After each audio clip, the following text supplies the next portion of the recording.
Are we bored of Birkins, or am I just being a brat? Hold your horses. For decades, Birkins and Kellys have been the pinnacle of luxury fashion and handbags. It is the very top of the pyramid of designer bags. However, what with social media, it's looking like there are a lot of them about, and I wanted to have a discussion about exclusivity, Hermès strategy in general, and how we're feeling about the most expensive bag in the existence of bags possibly ever. Guys, if you are new here, my name is Cassie, and I'm a self-diagnosed luxury addict. I put videos on Mondays, Wednesdays, and Fridays, so if you like luxury fashion, well, then you're probably gonna love it here. So head down there, subscribe, turn on the bell, become a member of our luxury addicted family. When are we going to rehab? Never. I also have a Substack that will be linked below. Birkins, over the last 30 to 40 years, right, ever since their inception, have been, like I mentioned, the pinnacle. This is the final boss of designer bags. If you are interested in luxury bags, designer bags, everything that we talk about on this channel, then a Birkin is on your list. It's on your bingo card to get. It's such an expectation within luxury fashion that, like, oh, you like bags? It's a Birkin. A Birkin is the thing that you are striving towards. And even better, a collection of them. And this is because over the years, it's evolved not just from being a, piece of fashion or a handbag, it is culturally entrenched. It is referenced in so many movies, TV shows, songs, books, whatever. It is immortalized in print and other such forms of media that you don't even have to be in the weeds of luxury fashion to know about a Birkin. It commands the respect of being the most expensive designer bag in the world. Most recently, the original Birkin, Jane Birkin's Birkin, fetched $10 million at auction, making it the most expensive sodding bag in the world. Previous to that, you're talking about an Hermès Himalayan made out of, a very specifically dyed crocodile or alligator skin, going for $250,000. This went for 10. Now, a huge part of these bags being what they are is the exclusivity aspect. You might see one on display in an Hermès store. You're not going to get sold that bag. That bag is not for sale. You can look as much as you want. Your credit card isn't going to run for that bag. As we know, there is a game to be played.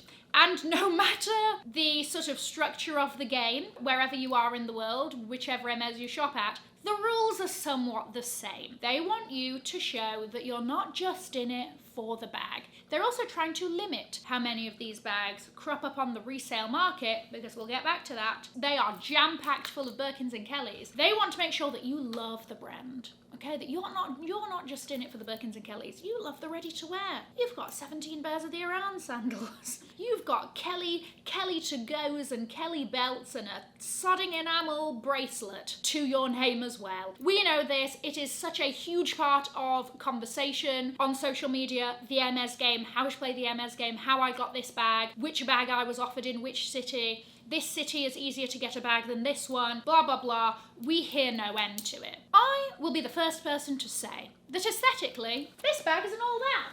Right, it's a very simple bag. To a lot of people, this bag is like, oh, it's kind of, like aged, right? Like it's sort of, old lady looking of sorts or whatever. And listen, like I said, it's not the most exciting design bag in the world. I will, however, talk about the quality and say that this is an extremely well-made bag. It's beautiful, the leather is beautiful, the quality is there, all of that. I could bash this over my head and it will still be as delightful as the way that it looks now. But if this bag didn't have the cultural cachet and the game to be played to get it, this bag would not be what this bag is. It wouldn't have the same quote-unquote clout. It wouldn't be so highly sought after. There wouldn't be this many sodding videos about it on social media and all of that, because that all adds to what this bag is. If you could walk in and buy this bag, nobody would be that bothered about it. And as we know, real life and social media are different. However, social media makes it look like everybody's got one of those. All right, it looks like everybody's got a sodding Togo in a 25 in a taupe or black Togo and everything else, and everybody's swinging it about like it's nobody's business, okay? And as we also know, not all of those that we see on social media are real, okay? They might be Walmart versions. They might be the Firkins of the Firkiest. They might be Hermès Firkins, for all we know, right? You know, there are lots of super fakes out there. There are lots of, like, parties that people buy super fakes at, and, you know, tunnels and underground whatever that you can pat somebody twice on the shoulder and whisper them a password, and they take you to buy one for $500 or something like that, right? We all know that not all of these are real. However, the sheer prevalence of how much it makes it look like everybody has these bags can make them start to lose a little bit of their luster. There is this perception of oversaturation, whether or not that's real. The resale market also means that should you have the money, you don't need to be worried about playing those games. If you want a Birkin and you don't mind paying over retail, you can pick one up with a couple of clicks, on your phone even, okay? You can DM a sodding resale account on Instagram and have it come to your door. As much as there is this game, and as much as, yes, they go way above retail and all of that, there is a level of attainability to these bags should you have the cash. We are seeing more Birkins and Kellys than we have ever before, on social media at least. On top of that, another huge factor of why these bags are so highly sought after is the investment side of things. And I know that we hate talking about investment bags and buy what you want and all of that. However, this is a big part of buying this bag for a lot of people. It is one of the true investment bags in the sense that you can buy this bag and use it, and you can at the very least get back what you paid for it, if not more. Because these bags are subject to price increases every year. And on top of that, they're not easy to get. So they fetch over and above on the resale market. And that is an enticing factor of buying these bags for a lot of people. I think now more than ever in recent years anyway, people are buying based on the investment value of bags because economically there's a lot of uncertainty. And one thing is for sure, you can say what you want about a Birkin or a Kelly and it's a boring design and whatever else, they hold their value at the very least. If not, go for more. Hermès in recent years has also announced that they are working on opening new leather goods factories to add to I think they currently have 25, so that they can increase production of bags. I don't think we know which bags, and I will say that aside from the Birkins and the Kellys, and aside from how saturated they may feel like, they will always have control over the production of these bags. They will never feel like they're easy to get. Maybe apart from if you get your sodding lottery appointment in Paris. But aside from that, they are never going to be easy. From my perspective, as a purchaser, I feel like my interest has waned. I mentioned earlier how this year I was really only interested in getting a shoulder Birkin, and even at this point I'm like, do you want to know what? I'm alright. I was very specific about the colour I wanted, and to be very honest with you, I haven't been putting in the work with my essay for her to remember my name should a cobalt blue shoulder Birkin in a size 29 come in. Alright, she has well and truly forgotten about me, I'm sure of it. However, they don't really excite me to the same amount as they did. And maybe this is coming from a place of I already have one, right? So I feel like, you know, I've checked that box, and maybe, you know, like, yes, very grateful to be able to have one and all of that. But maybe that also means that, like, my excitement about it has dropped off a bit. There are no shortage of unboxings on TikTok, Instagram, YouTube, everywhere about these bags. And again, maybe it's also the fact that, you know, you're seeing them quote unquote everywhere, that it doesn't feel exciting anymore. And you know me, I'm always going for the pieces that feel a little bit different. It might be a sodding Fendi baguette that you can walk out and get tomorrow, but it's in a cool, interesting design that speaks to me and stuff like that, right? You know that that's how I buy things. And I sort of feel that same way about the Birkins. Like now it's like, unless it's a blue box, in which case I'm like, ooh, cool, yes, right? It just doesn't feel fun or exciting, to be honest with you. And I think also there's that element of it, like it feels expected. It's like, oh, you're into luxury fashion, like, oh, you have to have a Birkin. It's not doing it for me. And I also think that as more and more of our focus, like in fashion trends in general, goes towards like really focusing on your personal style and what makes you different and what excites you and what's a good purchase for you, that maybe again, we might see more kind of differentiation in the sorts of pieces that people are going after. Don't get me wrong. If somebody turned up and was like, listen, I've got a Sodden Birkin for you, do you want it in a colour I want? Yes, please, okay? I'm not saying that I'm like, thank you very much, sod off, I'm getting rid of them. I'm absolutely not. But I do think that generally, like, I'm just not willing to play the game anymore. And I never really played the game to the same extent as a lot of people. But I would go in and go, okay, if something tickles the old fancy, I'm willing to buy it because, you know, I know that I'm putting in the work for the bag kind of thing. I wouldn't buy things I didn't want. But now I'm like, I'm not even looking. I'm not really checking for Hermès like that. However, Hermès is one of the most successful designer brands, companies at the moment, not only for the fact that they have these like holy grail pieces, but the fact that they kind of talk the talk when it comes to luxury. The customer service is there. The fact that I can bring any of these in when they're looking worse for wear and it gets sent off and be taken to the Hermès spa and be rejuvenated and come back looking the way it came. And most of the time they don't charge for that. And even if they do, if something needs replacing, it's at a very reasonable cost. You can go and buy a vintage beat up Birkin or Kelly, and as long as it's real, you can get that same level of service. They do very much, the quality is there. I'll tell you that much. And because of that, people have been looking into Hermès, not just with the hopes of getting a Birkin or a Kelly, but for the other bags as well. Now, I'm not saying that people aren't buying these bags with the hope of getting offered a Birkin or a Kelly.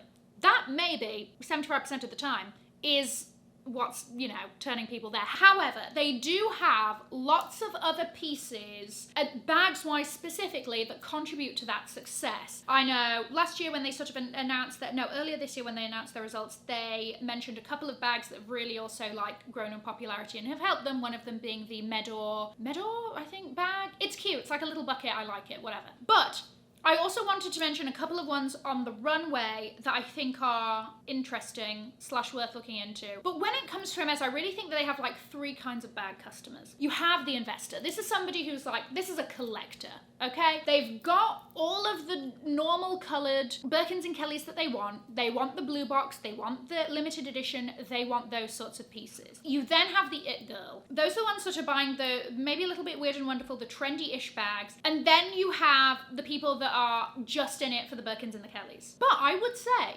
in terms of the investor is also the purist. Like, they're the ones that are like, I love Hermès, I love anything to do with it, and I'm buying the ready-to-wear, and I'm buying the Sodding Horse saddle, and I'm buying X, Y, and Z, okay? But I would say that Hermès is really going towards the it girl recently. If you look at their most recent bags coming for spring-summer 2026, right? And these will be at better price points than the Birkins and the Kellys, okay? Then you have something like the new Hobo bag, which is almost like a version of the Arson bag, but you have this buckle at the front. It feels slouchy, it feels really easy for every day. You sling it over your shoulder. It's got an adjustable shoulder strap. You could probably, maybe you could just about crossbody it, okay? So she's practical. They're appealing to that person. Still feels very horsey in that Hermès way. Looks like it's coming in a couple of sizes there, something small, something medium. Then you have the So Kelly. This is an older style that they've brought back, tweaked it a little bit. Again, it's sort of that, like, it's a toty, it's a hobo-y shoulder bag kind of style. And again, it's very recognizably Hermès in that subtle, if you know, you know way with the Kelly lock. This is undeniably going to do well. They have a sort of merge of the two of those designs with the horse bit kind of hobo bag. Again, you can see that they're really going for the practicality kind of route of a bag that you buy and you use and you love it and you get to really experience that quality. Same thing with something like the Kelly Dance. Again, they do this, it's approachably priced compared to an actual Kelly, and you can wear it in different ways. That practicality, versatility argument yet again. Of course, you have these fabulous Birkins or whatever in the suede and, you know, in these beautiful, sumptuous things. They've also done the inside-out Birkin yet again. I did notice that there were no shoulder Birkins, so I wonder if that has sort of like been and gone. I don't know if it did as well as they hoped or whatever. Unclear. Maybe they didn't make many more of them. Maybe this was the plan to begin with. They're also doing this Tablier Cellier. This is quite a newish bag, and this is quite interesting, and I was really quite drawn to this actually. I was like, hold on a second, I could maybe see myself going for this generally. It's a little shoulder bag, it's got long straps. it has this canvas interior pouch that actually can take out. This one, I need to see the construction in person. It could have the possibility of it feeling a little bit like cheap and lackluster and a bit flimsy, right? But if they have got those interior pouches and they're going to do them in like some cool fun pops or whatever, then I can see myself having a conversation about this, and this is going to do very well in general in the colours it is. And then you have this little derby bag, which again, you know, it's simple.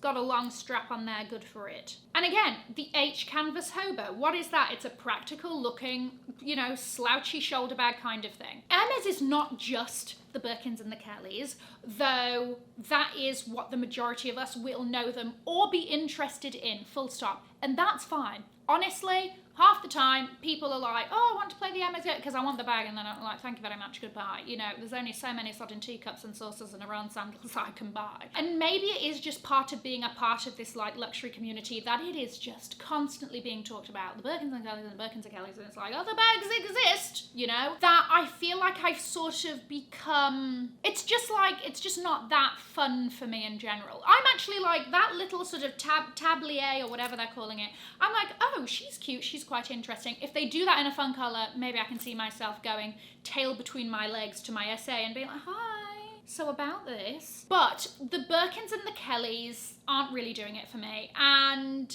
the blue box ones are, but I'm okay. I'm actually like, I'm much more excited by other brands and their offerings that I'm like, and I think actually that suits me a little bit more. Like I would maybe like to get more Louis Vuitton P9s and focus on that than Birkins and Kellys. Let me know how you're feeling about the whole sort of like Birkin and Kelly thing. Let me know how you also feel about Hermès bags in general. Are you more interested in their other sort of offerings, or is it just about the Birkins and Kellys for you? Do they still have that kind of like, and listen, I am not saying this, and the Birkins and the Kellys will always be the Birkins and the Kellys. They will always be sought after, and they will always, you know, be, and listen, if I'm in Paris and I do a little bit of this and I get an appointment, you know, we might be able to talk. But I'm just saying that I think generally it's just felt like, I cannot think of the word, disillusioned. I think I'm feeling like a little bit disillusioned with it, and I'm like, okay, what else is there, kind of thing. Let me know if you feel similarly. I'm going to leave a link to another video over here in case you haven't already seen it. Have an amazing morning, afternoon, or evening wherever you are. And in the words of my father, if you've enjoyed it, tell your friends. If you haven't, keep your mouth shut. I'll see you in my next video. Mwah. Bye guys.